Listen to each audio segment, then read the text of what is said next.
You may have seen this cartoon image of the four-cornered flat earth, which flat earthers and atheists claim is biblically accurate.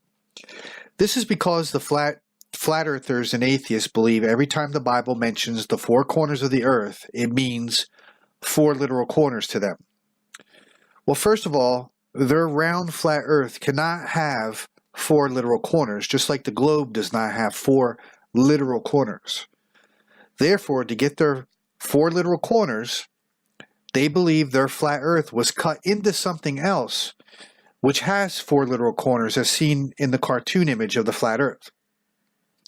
When it comes to the proof text for their four-cornered flat earth, I've seen a prominent flat earther use the following scripture on his website to prove the earth has four literal corners. So let's read that verse and let's discuss it.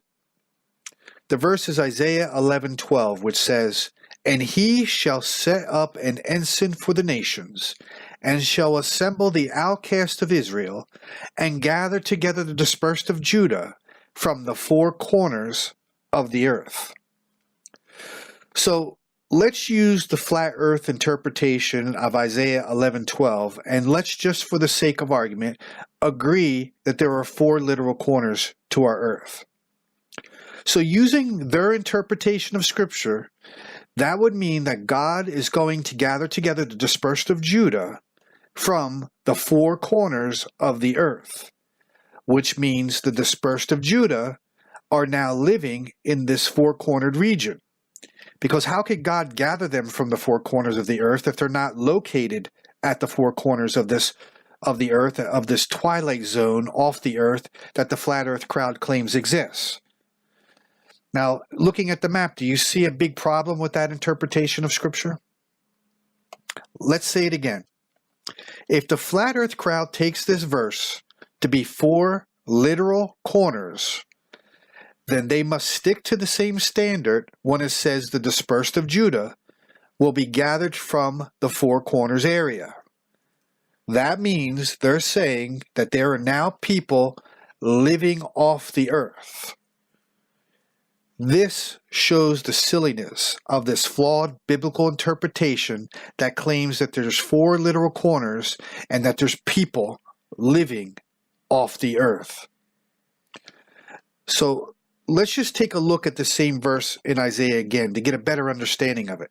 But this time we're going to start with verse 11, which reads, "In the day the Lord will reach out his hand a second time to bring back the remnant of his people, those who remain in Assyria, northern Egypt, southern Egypt, Ethiopia, Elam, in Babylon, Hamath, and all the distant coastlands.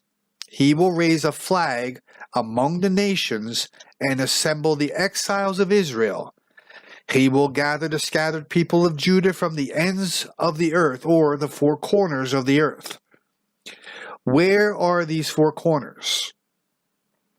Well, I could tell you that by the context of the Scripture, the four corners are not off the earth in some mythical zone in space. The four corners are the four directions of north, south, east, and west. So we're looking at Assyria, northern Egypt, southern Egypt, Ethiopia, Elam, Babylon, Hamath, and the distant coastlands, or the islands that are across the earth. This verse is not talking about people living off the earth, which the flat earth gurus and atheists want you to believe, but in the directions of the 4 points of the compass. Now, if you need further proof, here's additional scriptures that show the four corners of the earth mentioned in Isaiah 11:12 are the four directions of north, south, east, and west that God will call his people from. Psalms 107, 2-3. "Let the redeemed of the Lord say so, whom he hath redeemed from the hand of the enemy, and gathered them out from the lands from the east, from the west, from the north, and from the south." Zechariah 8:7. "Thus saith the Lord of hosts, Behold, I will save my people from the east country and from the west country." Isaiah 43, 5-6. "Fear not, For I am with thee. I will bring thy seed from the east, and gather thee from the west. I will say to the north, Give up, and to the south, Keep not back. Bring my sons from far, and my daughters from the ends of the earth. So the conclusion is, when the Bible talks about 4 corners of the earth, it's not talking about 4 literal corners, but about the 4 points of the compass. That point should be very clear to anyone with any type of common sense. When we look at the full context of Scripture, the Bible does not suggest, nor does it support the idea that there are 4 literal corners of the earth.